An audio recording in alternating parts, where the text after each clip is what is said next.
Olá! Na semana passada eu postei nos stories o vídeo referente a um caso que tá na mídia e o pessoal tá comentando muito. Um rapaz teria cometido um delito numa instituição bancária cuja uma das vítimas seria o jogador Neymar.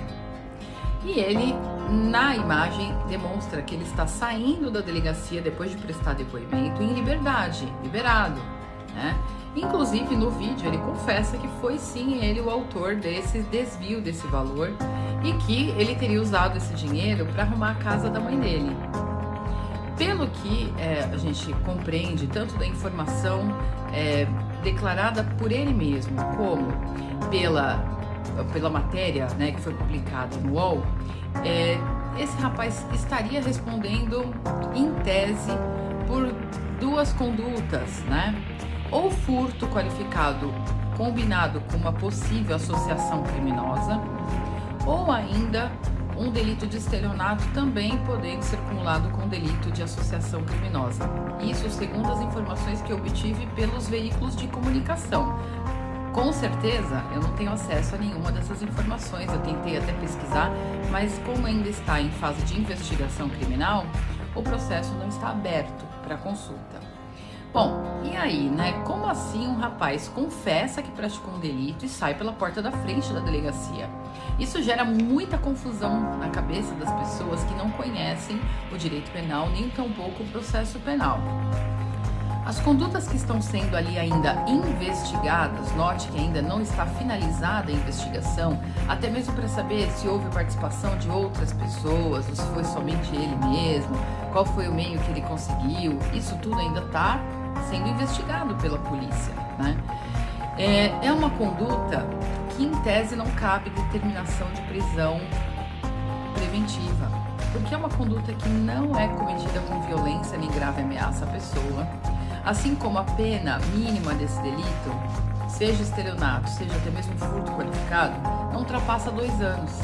A máxima até ultrapassa 4 anos no caso de ser um furto qualificado, mas faltariam outros elementos, como por exemplo, a necessariedade dessa decretação dessa prisão cautelar, ou seja, ele teria que estar causando algum tipo de problema para as investigações, estar se esquivando da polícia quando foi intimado para prestar depoimento, ou ameaçando alguma testemunha. Não tem isso, né? Muito embora tenha indícios de autoria, né, que tenha sido ele aquele que praticou. Mas faltam alguns requisitos para a decretação de uma possível prisão preventiva. De modo que ele foi encaminhado para a delegacia, consta que ele teria sido preso. É algo que eu não tenho assim certeza se foi de fato assim ou se ele só foi até lá para prestar depoimento mesmo, porque até uma prisão temporária para ser decretada num caso como esse teria que ter indício de um delito um tanto quanto mais grave, segundo a Lei 7.960 de 1989. Não é qualquer infração penal que cabe prisão temporária. Inclusive, já houve uma manifestação do STJ, do STF nesse sentido, dizendo que é sim necessário para uma possível decretação de prisão temporária os requisitos de uma prisão preventiva, que está lá no Código de Processo Penal, o artigo 312 e 313 do CPP, como também as condições as demais condições exigidas pela própria Lei 7.960 de 89 para a decretação de uma prisão temporária, tá? Lembrando que tanto a prisão temporária quanto a prisão preventiva são espécies de uma prisão cautelar. No nosso ordenamento jurídico, para que alguém seja recolhido à prisão, em regra, segundo a Constituição Federal, é necessário que haja uma decisão final mesmo, um trânsito em julgado condenatória, né, por um juiz de direito, com trânsito em julgado, determinando que alguém inicie o cumprimento de uma pena privativa de liberdade, o que não é o caso, né?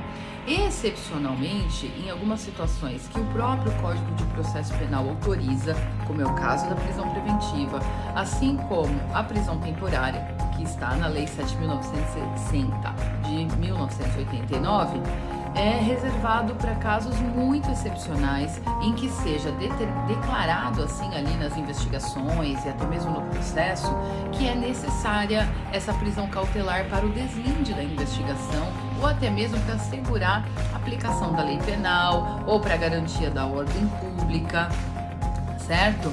Ou ordem econômica, para evitar que o indivíduo fuja. Então, assim, são algumas determinações muito fechadinhas que a lei permite essa antecipação do recolhimento de alguém ao cárcere, porque a prisão no nosso ordenamento jurídico é excepcional.